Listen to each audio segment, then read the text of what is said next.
We are recording this podcast on the lands of the Wurundjeri people of the Kulin Nation. We wish to pay our respects to elders past, present and emerging, and extend our respects to any Aboriginal or Torres Strait Islander people who may be listening. Hey everyone, I'm Priscilla. And I'm Elise. Welcome to Novel Feelings, where we discuss representations of mental health issues in fiction novels.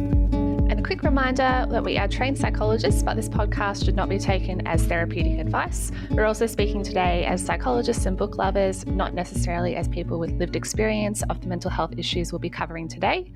Our voices are limited, and please stay tuned as we will discuss this a little bit more at the end of the episode, including perspectives from people who live with these experiences. And today we are reviewing A Court of Mist and Fury by Sarah J. Maas. This is the sequel to A Court of Thorns and Roses, although it's a bit unusual for us to be jumping into a book series in book 2. We have chosen this book for a reason, as it covers a lot of mental health issues that are of interest to us. Just to note that we are a spoiler podcast, and we will be including spoilers up to the end of this book, which is, of course, book 2 in the series. So that means there might be some spoilers for book 1. So if you haven't read book 1, maybe don't jump into our discussion at book 2. But we won't spoil beyond that. That's also for my benefit, because I haven't read book 3, so I can't spoil it for you. Okay, so Sarah J. Maas is the #1 New York Times bestselling author of the Throne of Glass series and A Court of Thorns and Roses series. She wrote the first incarnation of the Throne of Glass series when she was just 16, and it has now sold in 35 languages. Most recently, she has published Crescent City, House of Earth and Blood. A brief recap. As we mentioned before, A Court of Mist and Fury is the sequel to A Court of Thorns and Roses, or ACOTAR. So briefly, ACOTAR tells the story of 19-year-old huntress Feyre. Feyre is a human woman. She kills a wolf in the woods, and a beast-like creature arrives to demand retribution for this murder, as the wolf was actually one of the fae. So she's dragged to a treacherous magical land called Prithian that she only really knows about from legends. Feyre discovers that her captor is not actually a beast or an animal, but a fae named Tamlin, one of the lethal immortal fairies who once ruled their world. Over the book, Feyre eventually falls in love with Tamlin. When the court are captured by an evil fae named Amarantha, Feyre engages in a series of trials to free Tamlin and her friends, eventually defeating Amarantha and being resurrected as fae herself. As part of the trials, Feyre made a bargain with the mysterious Rhysand, High Lord of the Night Court, in order to save her life. And this bargain involved spending 1 week of every month with Rhysand in the Night Court. Where we pick up the story in ACOMAF, Feyre survived Amarantha's clutches to return to the Spring Court, but at a steep cost.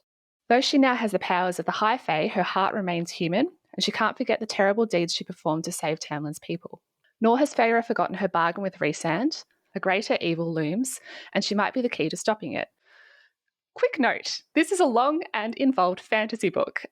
So as you might have gathered from what was meant to be a brief recap, there's actually quite a lot going on. We will be covering content throughout the book, but mostly focusing on the discussion of Feyre's mental health, which is mostly in the first third of the book. So we wanted to just flag why we chose this book. I will put my hand up and say this was me pushing to cover this book because I am a fangirl of this series, despite its flaws. And I've been suggesting that Priscilla read this for a while, but eventually convinced her to. And you know, even if you were a bit ambivalent about the series before, I'm hoping I've converted you to liking the series, if not being the same level of fangirl that I am. Just a note that Elisa's suggestion includes giving me 2 of the books. So it took me a long time to agree to pick it up, and I was pretty skeptical going into ACOTAR, but ACOMAF really picked up in terms of quality and plot, I think. And the reason we chose it for this particular podcast is because of the way mental health is represented in this story. So I've personally noticed that in quite a few fantasy books, a lot of characters do go through traumatic experiences, but they often don't have the greatest representation of trauma and how it affects people in the long term. And that's understandable in a way because a lot of fantasy series are set in older time periods, often based off medieval Europe in some capacity. And so characters understandably don't have the language or the resources that contemporary characters do. I don't know if there were therapists back then, probably not the way they are now. Few present post-traumatic stress in a nuanced way. So that was why I was interested in covering it for this particular episode. Yeah, and I think few fantasy books go past the big battle or the happy ending. ACOTAR sort of serves up the happy ending at the beginning and then explores that maybe it wasn't so happy after all. We will be covering trauma, discussion of trauma in this book. Feyre experiences post-traumatic stress after her experiences at the end of ACOTAR. Part of the trials under the mountain, she nearly escaped death multiple times, was required to murder 2 innocent fairies, and then actually died herself, only to be resurrected into a fae. Sarah J. Maas herself has also spoken in a few recent interviews about her own mental health, including severe anxiety, depressive symptoms, and panic attacks. She has also spoken about her experiences with therapy and medication. I don't know at what point a book is considered own voice. Sarah J. Maas hasn't spoken about personally being impacted by PTSD, but I'd also understand if she had been, she wouldn't necessarily want to disclose that, because that would open up a lot of questions about what trauma has she experienced. But at least in terms of the depiction of anxiety and depression and panic, you could say that Sarah J. Maas is speaking from personal experience in a way. We will also be discussing abusive relationships, in particular intimate partner abuse. And I also just wanted to give a brief trigger warning for a few other things, including suicidal ideation. There's quite a bit of sexism and misogyny in this world.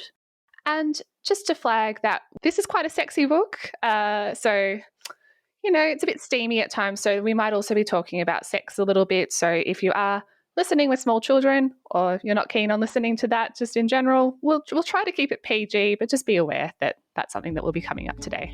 This is not a young adult book, please. No. Even though it's often shelved that way, it is not. Now we're going to start our detailed book recap. So the book picks up, as we've mentioned, following the traumatic experiences under the mountain, and Feyre is suffering. So although she's back in the Spring Court, Tamlin keeps her in the court, refusing to allow her to participate in various activities that are going on to rebuild their lands after suffering for so many years. Feyre has noticed the gratitude of the people in the Spring Court, but does find this quite crushing at times. She's still experiencing a lot of guilt. Meanwhile, in the court, she's being dressed in soft feminine clothes, presented as a symbol of hope, known to the court as being Feyre Cursebreaker. Rhysand hasn't contacted them for months despite their bargain. So what we've already noticing in the first couple of pages are various symptoms of PTSD that Feyre is experiencing. So I just wanted to cover some of these. Some of the most obvious symptoms are the nightmares and flashbacks, which Feyre experiences on a daily basis, it seems, and they can be triggered in a number of ways, including when she sees the color red. I believe she started avoiding that color because it brings on the flashbacks. And these nightmares are really severe as well, to the point where she's often waking up and vomiting in the middle of the night. And Tamlin and Feyre don't seem to be communicating about this. So surely Tamlin has realised that this is happening. Yeah, it's on one hand, you understand that perhaps he's going through his own stuff. On the other hand, I think even Feyre made a reference. It was a passing reference to the possibility of Tamlin pretending to stay asleep while she's vomiting in the bathroom.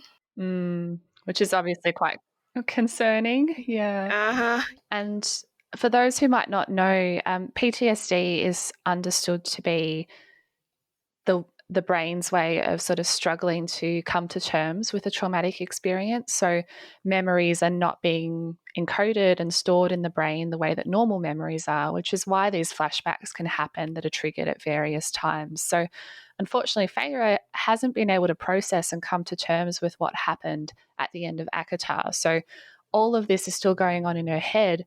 At the same time, she's experiencing what we call cognitive symptoms of PTSD. So that's the stuff that runs through your brain. So in this case, she's having a lot of negative thoughts about herself. There's a lot of guilt and self-blame. She's extremely worried about the future. This is really sad, but she thinks that she's broken and that she can't be fixed. Yeah, a lot of her thoughts are quite dark.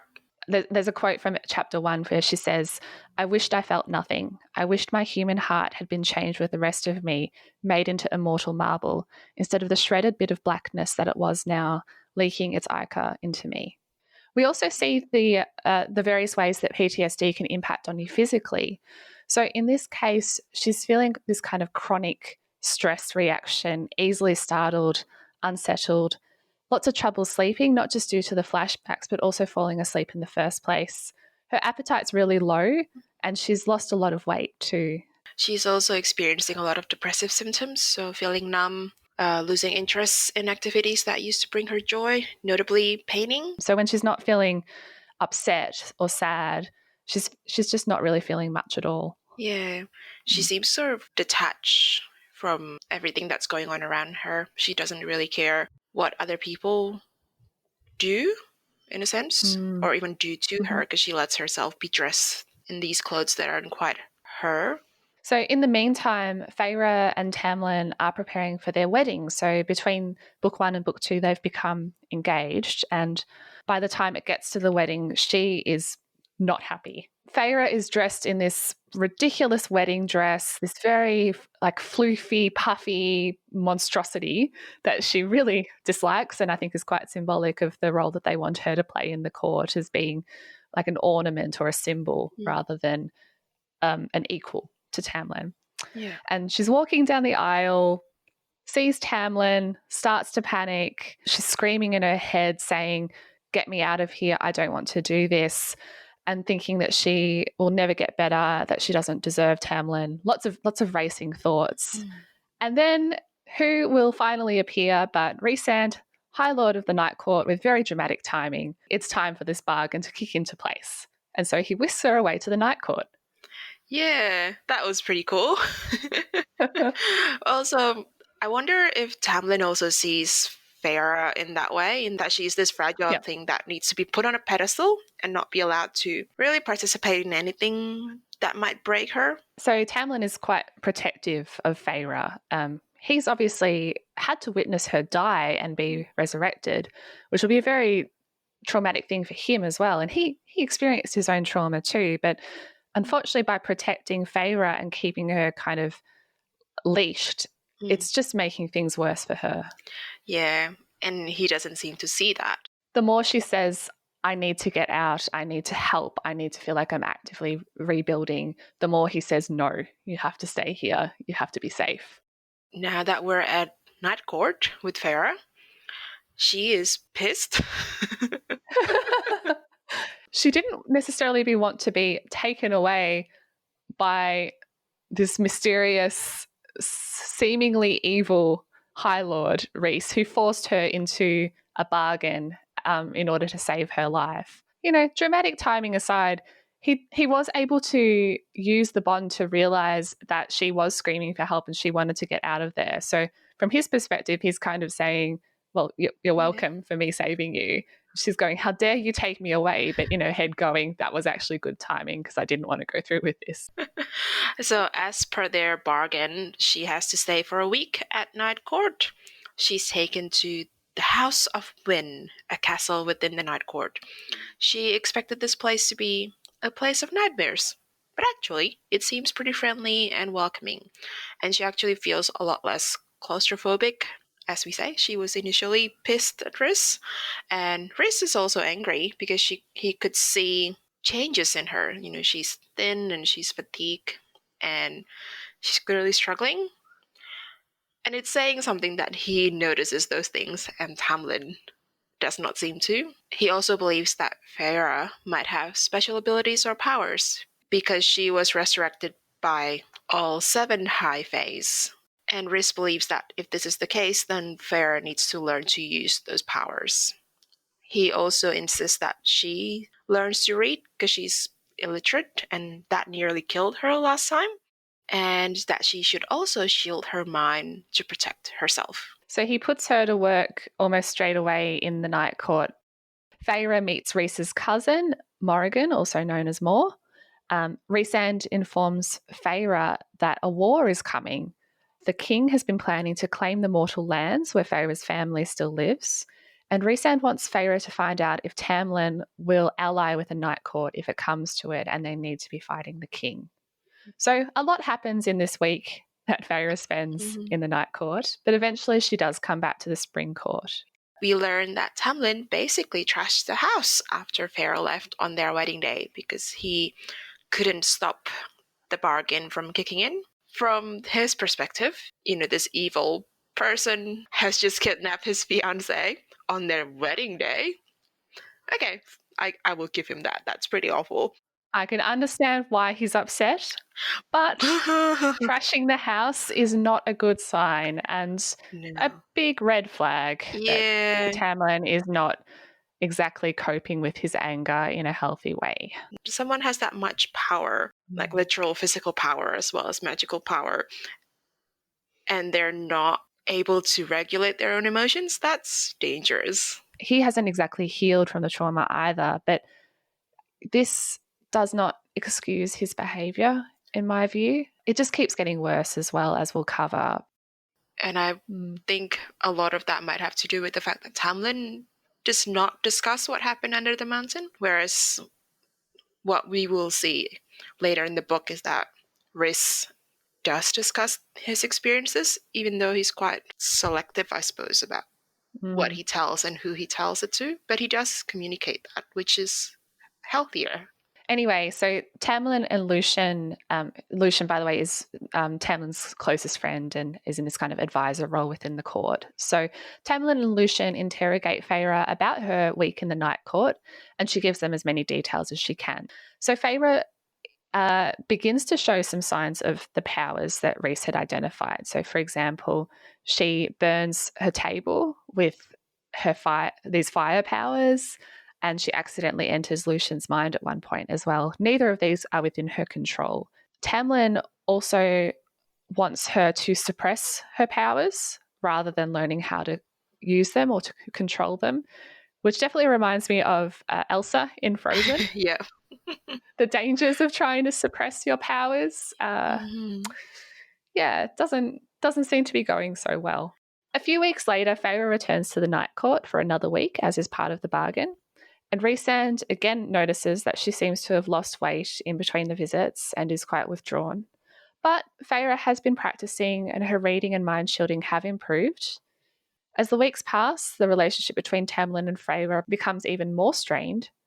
At one point, Tamlin actually becomes even more violent. In his anger, although he doesn't hit Feyre directly, he again damages their house in a kind of explosion. That happened after she challenges him. He said no to something she asked and then she pushed. He could very well have hurt her if her power hadn't kicked into place. Yeah. He was immediately apologetic. He didn't mean to do that. Something to note as well is that after this incident, Tamlin gave her a really expensive present.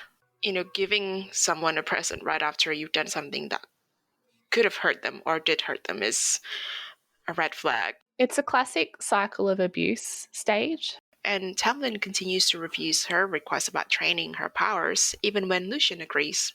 And this all accumulates to one day where Feyre tries to go with them on an outing, but Tamlin actually uses his power to magically barricade her in the house. And understandably, Feyre has a huge panic attack, and it was quite horrible to read, actually.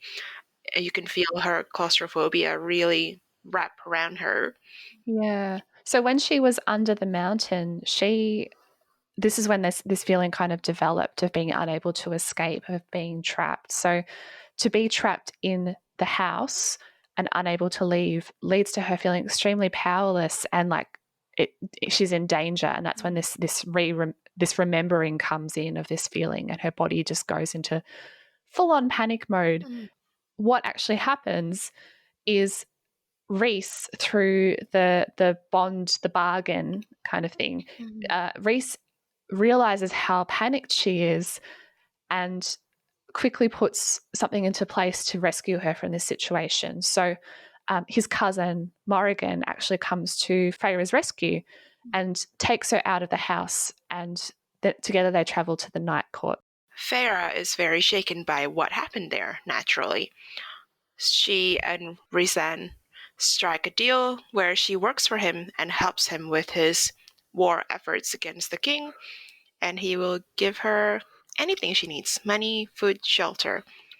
And he makes it very clear that it's her choice to stay, and if she wants to go back to the Spring Court at any point, he will not put up any argument. But Feyre doesn't want to go back. By this point, she's realised, not in these exact words, but that it is a triggering environment for her, and that it is negatively impacting on her well-being to be staying there and to be staying with Tamlin. So in her perspective, although she's feeling very guilty and very shaken, her relationship with Tamlin is over. From her perspective, she doesn't think that it's going to be able to be repaired after he's taken it this far. Yeah. Feyre becomes integrated within the Night Court. So Rhys takes her to a city called Valeris, which is a city that Rhys was able to hide from Amarantha and the rest of the fairy world. So it's this very peaceful, beautiful city. Feyre eventually also meets the members of Rhys's inner circle, so his closest friends and confidants. So there's 2 Illyrian soldiers, Cassian and Azriel, and a fae-like creature with otherworldly origin named Amren. So in classic Sarah J. Maas fashion, each is very attractive, has a tragic backstory, is very old, so at least 500 years old. But in this case, they form this very tight friendship, and they all love each other and are loyal to Rhys, and they're just this kind of fun group of people, and quite different to the sorts of relationships that Feyre had observed in the Spring Court with Tamlin and his friends, or lack of friends, I guess you could say. Yeah. Feyre and Rhys find out that the king is looking to control the cauldron, to shatter the wall that separates Prythian from the mortal land. The cauldron is like this magical object. It is literally a cauldron. But by wielding the power of the cauldron, the king has immense power. Feyre and Rhys start to work together to find the Book of Breathings, which was long ago ripped in half. One half belongs to the mortal queens and the other to the Summer Court. This book is meant to be able to control the cauldron. Essentially, the rest of the book is them trying to find the halves for the Book of Breathings. But before we sort of briefly recap what happens in the rest of the book, I did just want to talk about how Feyre's PTSD changes over time. Now that she's in this new environment, Feyre begins to feel quite safe and at home in the Night Court, and this leads to feeling less claustrophobic and restricted compared to when she was in the Spring Court. When she is having nightmares, which do persist while she's in the Night Court, Rhys can tell through their bond that this is happening for her, and he's able a few times to kind of support her, to wake up with her, to be with her. And it works the other way around as well. So we learn that Rhys is also experiencing the impacts of trauma. He's having nightmares too. He went through a very long-standing trauma while they were under the mountain. So he was actually there for 49 years and forced to be essentially a sex slave for Amarantha, which is such a truly awful thing that he had to go through. But he also had to play this role of being someone, pretending to be someone who was loyal to Amarantha so that he could protect other people, which meant that for a lot of people, he was seen as a villain for a very, very long time. Feyre also trains, and she becomes physically stronger, and she learns to master her panic as well. She seems to regain a sense of purpose, I think, instead of being just a symbol of hope. So she's working towards finding the book and essentially saving her family, who still lives in the mortal land. Regains a sense of agency. No one is restricting her choices. She gets to wear whatever she wants. She also gets her emotions back. So for a while, she was feeling detached and not connected to anything at all. So she was quite surprised when she started feeling angry and sad again. Part of that is because of the relationships that she's forming with the people in the Night Court, in particular with Rhys. So Rhys is able to kind of distract her, push her, at times flirt with her Mm-hmm. to try to get her to feel something different. And over time, that certainly starts to work. And it works the other way as well. So when Rhys is feeling down or upset, when he's beating himself up or feeling guilty, Feyre is able to push him, distract him, flirt with him to try to get him to feel something different and get himself out of the brooding, for lack of a better word. Yeah, it's a very equal relationship in that way, and their communication is much better than what Feyre had with Tamlin. Over time as well, Feyre also begins to question her own interpretation of the traumatic events that happened. So at the start of the book, she was blaming herself for a lot of the events and the consequences for what happened under the mountain. So to the point where she admits that she feels that it should have been me who died instead of the fae that she was forced to kill as part of the trials. She begins to see the events in a more balanced way and becomes more accepting, although never approving of what happened, and realizes that she actually saved a lot of people through the trials, even if she had to hurt others. All of this leads to those kind of cognitive symptoms of PTSD reducing over time, and she becomes a lot more confident in herself and feeling that she is strong, that she is resilient. Yeah, she develops strong platonic friendships with the Fae in the inner circle. That probably helps with her recovery as well.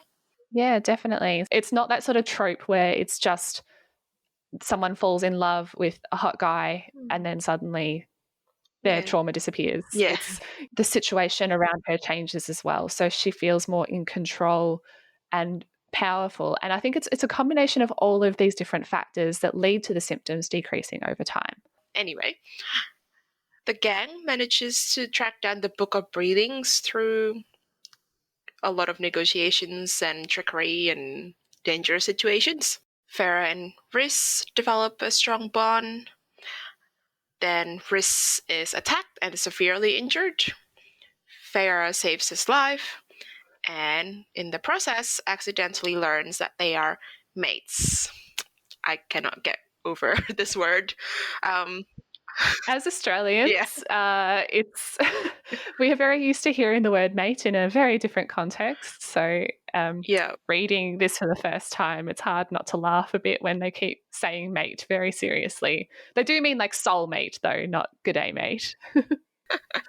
Yeah. So I think in this world, mates are predestined. It's certainly possible that you can reject the mating bond. You don't have to live your life with that person.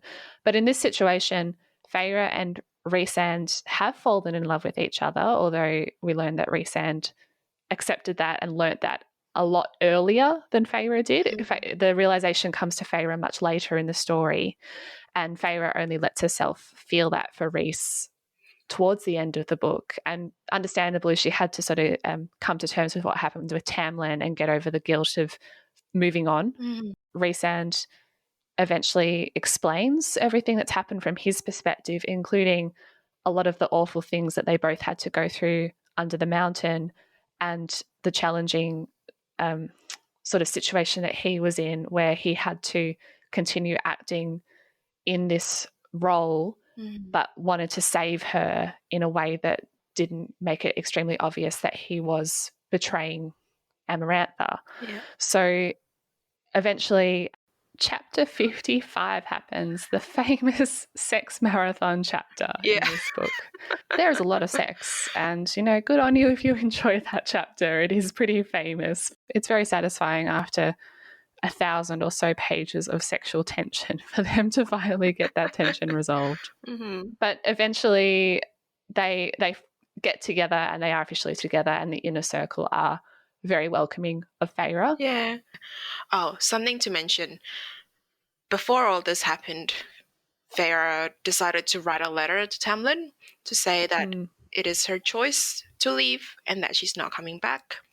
So it's a breakup letter in essence. But very much claiming the choice to be her own and that she's not being controlled by Rhys. She also said to Rhys that she realized that she had never had any kindness or protection in her life before. she started to think that maybe she fell in love with Tamlin because he was the first person to show her kindness and love, which I guess goes to show that she was a vulnerable person at the start of ACOTAR. It is only with time that she sort of realizes that he was suffocating her and that things weren't right. That was maybe what was right for her at that time. Yeah. Whereas now so much has changed that she can't go back to being that person. The gang sets out to destroy the cauldron in Hybern. Things go horribly, horribly wrong, as we expect, and the entire group is captured. Turns out Tamlin has sold them out. Well done, Tamlin. He is the worst by this stage. So basically, he made an agreement with the king that he'll let the king pass through his court to get to the Mortarlands if the king brings Feyre back to Tamlin. Because despite of that letter that Feyre wrote, he still believes that Rhys has been controlling her.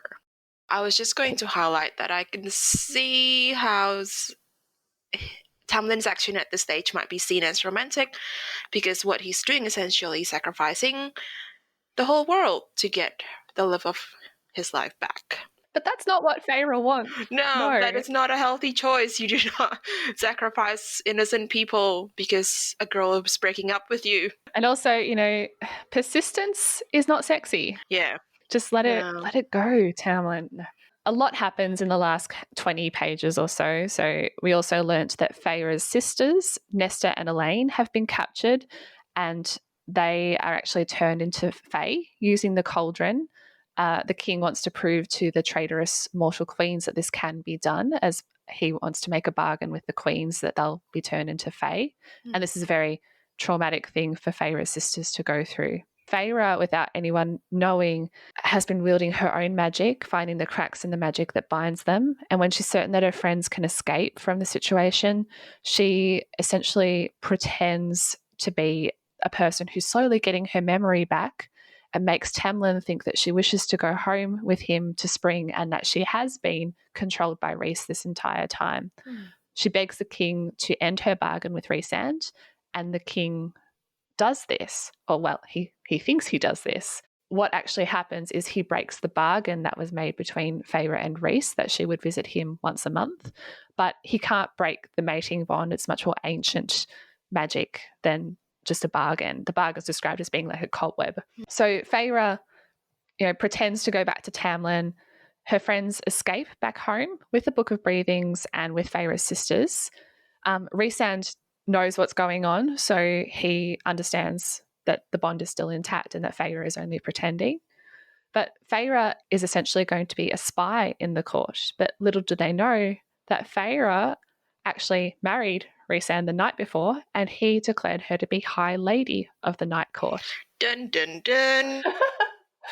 Yeah, so just a note, Tamlin previously told Feyre that there's no such thing as a High Lady, that there are only High Lords. So this is pretty symbolic, and that's where we leave the book, set up for the third in the series, A Court of Wings and Ruin. That was actually an excellent ending. So what are your favorite moments in this book, Elise? I have a lot of favorite moments in this book. Just as not that as a moment, but as an overall story, I do love the relationship between Feyre and Rhysand. I know this podcast is about mental health, but I do love the romance between them, and I love how they empower each other in the end. Neither are perfect, and certainly both have made a lot of mistakes, and there is a very complicated history there. But I think they work well together. They certainly complement each other. And there are lots of really great moments between them. There's not many that we've covered in the podcast, but the moment where she throws a shoe at him is really funny. The moment where Feyre traps the Suriel, which is the creature that informs her that they are mates. That being said, overall, I think my favourite part is Feyre's character development and how she grows in confidence and self-worth over time and how her thinking patterns change. What were your favourite parts? My favourite parts, I like the same ones you do. I really enjoy Feyre's character arc throughout the book. I also appreciate that Sarah J. Maas manages to turn Tamlin from a love interest to in my case anyway, someone you really struggle to sympathize with. Personally, I didn't care much for him in ACOTAR anyway. I thought he was just brooding all the time. But that's just me. A lot of people did really love him in the first book, but I certainly felt that he pales in comparison to Rhysand as being a love interest once you read further. Yeah, I would agree. And I really do love that final scene in Hybern where the confrontation happens between the gang and the king.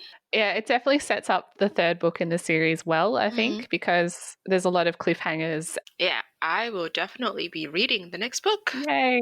And I will definitely be sending you memes and fan art as you go along. Excellent. What is the rating that you would give this book? All right, so I originally wrote down 5 stars for this because of the fangirl in me. I did reduce it down to 4.5 stars, though, once I took a sensible couple of days to think about it. Yeah. I'm a sucker for anything by Sarah J. Maas. I've read most of her books, so I am biased. I really enjoy her stories. I find them very entertaining. And in my view, I think ACOMAF is a very good exploration of one character's trauma and its impacts. And rarely have I found fantasy gives you this much insight into PTSD. As much as I wish there were, Fae therapists around to support Feyre in this situation, I know that's not the case. Unfortunately, there's still quite a bit of development, I think, in Prithian before they understand how to support people with mental health issues. But as I've mentioned, I do enjoy that the book avoids the trope of simple healing through love. That being said, there are a few things that I would have liked to have seen done a bit differently. So I would have liked to have a little bit more about how Rhys's trauma impacted him. We only kind of got glimpses of it. He's not a point of view character, though, so I can understand why it would just be from Feyre's perspective. Yeah. And there are other flaws with this story. There isn't a lot of diversity in this series or in her other books. And when there is diversity, it is kind of peripheral and fairly surface level. I also have a few criticisms about the story. So there aren't really many rules about how the magic works in the story. The plot is a bit MacGuffin focused, so it's a lot of let's find object A, find object B, find object C, and that will get us to the end of the story. Some of the timelines are a bit rushed. I do feel that she trained and got quite good at some of her powers more quickly than I would expect. Yeah. That being said, overall, it's still 4.5 stars for me. I do very much enjoy this book. What about you? I gave it 4 stars. It took me by surprise how much I enjoyed it. The insight to PTSD, Feyre's arc as a character. The romance with Rhys was also really well developed, in my opinion. I enjoy that Sarah J. Maas obviously has planned for this, because once Rhys tells his story or his perspective of the events that happened in the first book, it all made sense. The lack of diversity really stuck out to me as a flaw. So everyone is wide and straight and super hot.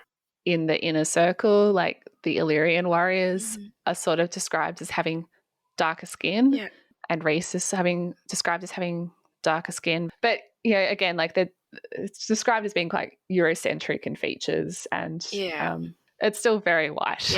The whole thing. I suppose the main thing is reading this makes me think: are there other writers of color who are writing fantasy novels that also address mental health that maybe we just don't know of at this stage because they don't get as much exposure? Yeah.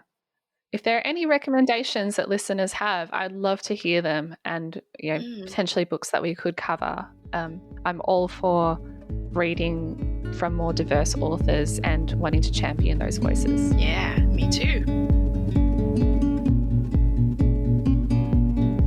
In the blog post that we'll put up when this episode goes live, we'll include a few resources around trauma and PTSD. We will link to Phoenix Australia in particular, so they include a lot of information and resources around trauma. We will also include some suggestions for further reading. So if you like the tone and the style of ACOTAR, Sarah J. Maas's other book series, so there's Throne of Glass. She also has her recent book, Crescent City. My recommendation is not a fantasy, it is science fiction. The Animorph series by K.A. Applegate is surprisingly good at showing its characters struggling with increasingly horrific things and battles, and the mental toll that it takes to participate in those battles. They cover a lot of really intense themes. The other books that I would recommend, although I'm not sure if there's anybody on the planet who hasn't read The Hunger Games yet, but if you haven't, Katniss does also struggle with PTSD after the experiences that she has through the Hunger Games. And it is quite a sort of detailed portrayal of what she goes through. We might cover that in a future episode. We had some difficulty finding reviewers or blogger speaking from personal experience, which again is understandable because people don't want to disclose trauma in public often. One particular link we will include from a reviewer named Michaela from the Riverside Library. So one thing that she said as part of her review was, of course, everybody's PTSD manifests in different ways, and Feyre's is very different to mine. But one thing I appreciated incredibly was that Feyre's PTSD didn't go away. It didn't heal itself, and it always reared its head when she needed it least. There is no magical cure. It lingers. Even if its potency decreased over time, it comes back. Maas described the loneliness, the suffocation, and the fear of the condition so well I was blown away. It's not something I ever expected to find in a romance or fantasy novel. In the meantime, we also found and read quite a number of reviews from websites such as Goodreads and the ACOTAR subreddit threads, both positive and negatives in terms of the representation of PTSD, where people do refer to their own experiences.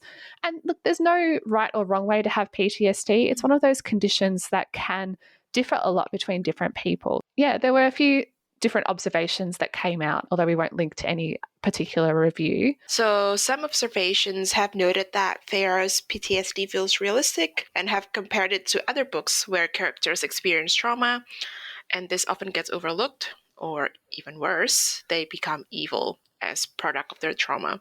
Some people have also criticized the depiction of Rhys's trauma, in particular the impact of the sexual trauma that he went through, as he is still quite a sexual person and comfortable with being touched. And often people who have been through sexual trauma don't have this experience or don't have it right away. But some have noticed that people have different ways of coping, and for some people, taking control of their sexuality can feel very powerful. And, I also note that in the context of this story, which is a fantasy story, he is only experiencing that romance with Feyre, who is his mate, which is meant to be this very powerful long-term bond. So I don't know if it wasn't that he was around Feyre and falling in love with her, I doubt that he would have been interested in other people at this time. But I don't know. Yeah.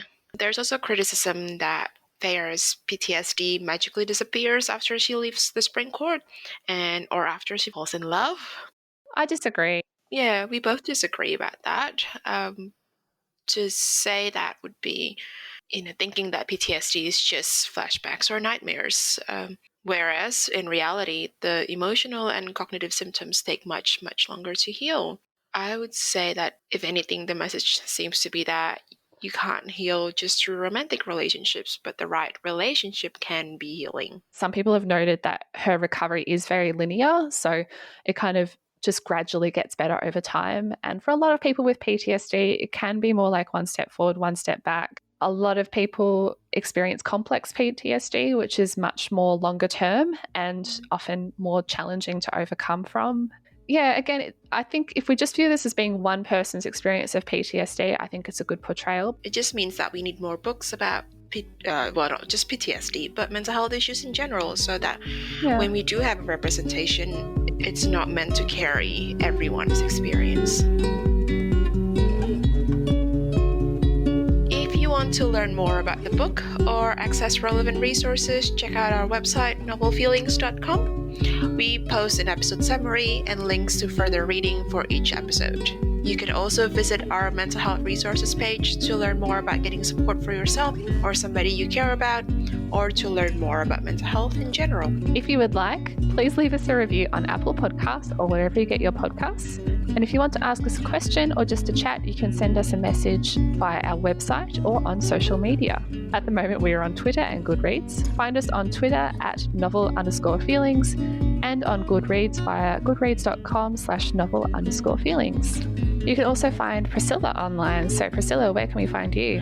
You can find me at PayWithBooks with 2S at Instagram. Well, thanks for listening, everybody. See you next time. See you next time. Bye.